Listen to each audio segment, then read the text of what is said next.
And you saying, hey, well, she helping me. But I'm facing 25 years.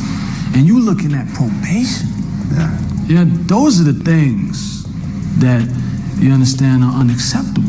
You don't have to hold my hand. You don't have to do nothing, but don't try to hurt me. Hi guys, welcome back. So Shyne has been doing a series of interviews where he's making it clear that he's well aware that he was the fall guy from the 1999 nightclub shooting incident. But he's not just saying this now, he's been saying this from day one. The shooting victim, the main shooting victim, Natania Reuben, she's the same. From the day it happened, she has been saying that it was Diddy who shot her. So, as I mentioned, Diddy has denied being the one who pulled the trigger. But this is interesting, Natania. Rodney Jones, also known as Little Rod, is now suing Diddy for sexual harassment. That's something that's been in the headlines for the last couple of days. And there's a very interesting quote from his lawsuit that relates back to you that I want to read because it sort of ties all of this together.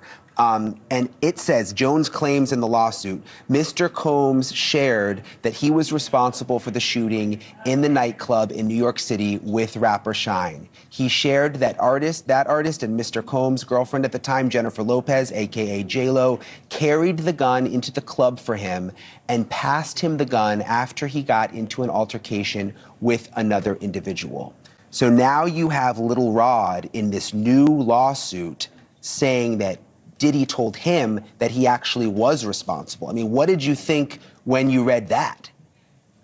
Well, I was incensed for a number of reasons. First and foremost, for the past quarter of a century, he's vehemently denied that he was responsible, even though I knew wholeheartedly, and as so many others who were in the club that night, we all knew he was responsible.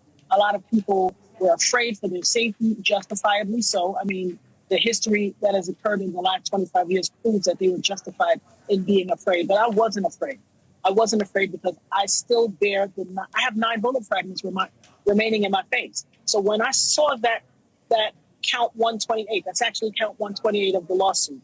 When I saw that on a podcast that was analyzing all of the counts, I knew I had to speak. Shyne did an interview from prison while he was promoting the album that he did in prison.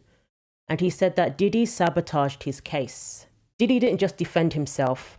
He went a step further and actively tried to destroy Shyne's defense, calling a witness to point the finger at Shyne specifically. So in a recent interview with Stephen A. Smith, Shyne refers to himself as the sacrificial lamb for taking the fall for Diddy. As a 19-year-old, he gets a 10-year prison sentence when he had all these hopes and dreams after signing to Bad Boy. So I've always maintained in every interview I did until recently when I healed and I moved on and I forgave. But for years, I was saying, what a creep I thought he was and how he destroyed my life. And at one point, I thought he was the devil. But because of the power of Diddy, which is so loud as far as a pop culture icon, nobody listened. So I moved on and I pivoted my life to healing, to forgiveness, and to taking accountability for what I can control. And I can't control what someone did to me decades ago. I can't control them not wanting to pay reparations, not wanting to make right. People say, oh, Diddy gave me millions to go to jail. Nothing. Probably made 2 what I thought were offensive contributions over the last 20-something years, which led to a breakdown in the relations. But I moved on. So yes, was I the sacrificial lamb? Of course. Did I take the fall? Yes. There was no quid pro quo. There was not, listen, we're going to have $10 million waiting for you when you come out. I'll just do the right thing. I did that on my own. And I've been saying that. It's not anything new. And he called it a demonic plot that he ended up getting himself involved in. A demonic plot. Well, it appears Diddy is responding from prison. Diddy's legal team has spoken up and they are denying all these allegations. They are denying that Diddy set up Shyne to take the fall for him so that he could walk scot-free.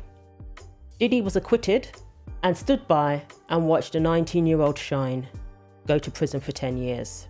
But Shyne makes it clear that the only reason why he appears so forgiving towards Diddy is because he had to do what he needed to do to heal, especially when there was really nothing he could do.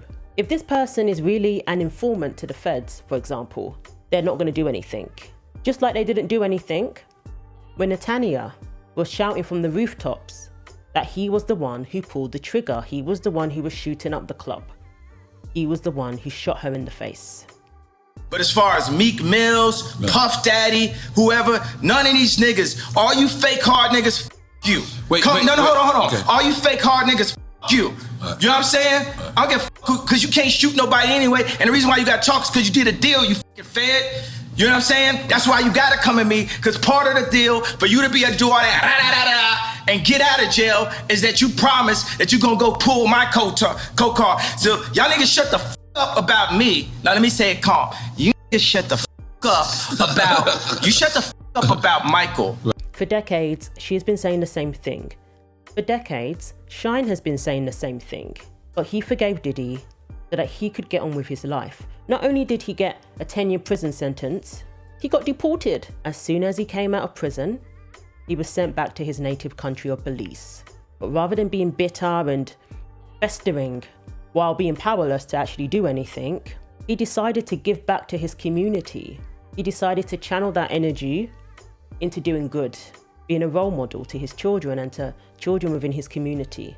And he might end up being Prime Minister next year. I mean, talk about turning your life around and not letting a bad situation, 10 years of his life taken at such a young age, not letting that ruin his life. He's now living his life and he's giving back to his country. But he's still speaking up and he's still letting people know that Diddy used him to take the fall so that he could walk free and carry on terrorizing like we know he's been doing all these decades. It's finally caught up to him. And I'm sure deep down, Shyne knew that it would eventually. I'm sure Natania, deep down, knew that it would eventually, because it always does. But Diddy is denying all allegations. So Diddy is coming out swinging against former artist Shyne's continuous media campaign that he was scapegoated in their 1999 shooting trial. Shyne's recent supercharged run of interviews featured him as a sacrificial lamb in a demonic plot. But Diddy's legal team is slamming those claims once and for all. A rep for Diddy tells TMZ Hip Hop, Mr. Combs categorically denies Mr. Barreau's allegations, including any suggestion that he orchestrated Mr. Barreau to take the fall or sacrificed him by directing witnesses to testify against him. These claims are unequivocally false. The spokesperson continues, Mr. Combs was acquitted of all charges related to the 1999 Club New York incident and has consistently maintained his innocence. He cannot accept or condone any characterization of his actions as demonic or malicious. You can just hear how smug whoever wrote this is. You can detect how smug they are. The rep also says, Mr. Combs appreciates the path Mr. Barreau has pursued and wishes him continued success. It is unfortunate that Mr. Barreau has chosen to revisit these allegations. Mr. Combs trusts that responsible journalism will weigh both the established legal outcomes and Mr. Combs' positive, long-standing support for those he has worked with. So TMZ wants to know why Shyne performed with Diddy last year. Shyne said in an interview, yeah, I forgave him. That's what he needed to do to heal. And he said that, Diddy's a good businessman. Diddy taught him about business and the industry and things of that nature. So he took out of it what he could get, and that was about it. I personally think Shyne should have never spoken to Diddy ever again. I like the way he forgave him in terms of not being bitter and using his experience to grow. And now look where he is. I personally would not have performed with him though, or had anything to do with him, business-wise. Diddy took to the stand in a 7-week trial that included 60 witnesses and 126 exhibits, and walked out the courtroom with his innocence. Though it's hard to believe that Diddy is completely innocent, because we know he has evaded being held accountable for what he has done for decades, whether it's due to paying people off, whether it's due to him using his power and influence to evade prosecution for some of the things he has done. Who knows? Whether it's because he is an informant and there's people higher up who are protecting him. Until now, it's hard to see him as completely innocent just because he was acquitted. When a 19-year-old ended up going to prison for 10 years, but yet the victim is saying it was Diddy.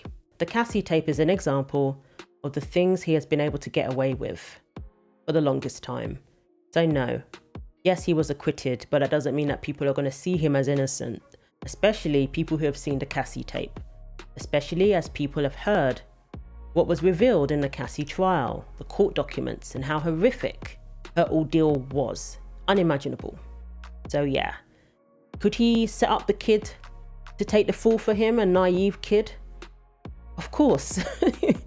Of course he's capable of that. But I'm glad Shyne is speaking out and telling his side of the story. So let me know what you think. Thanks for watching. Like, comment and subscribe, and I'll see you in the next one.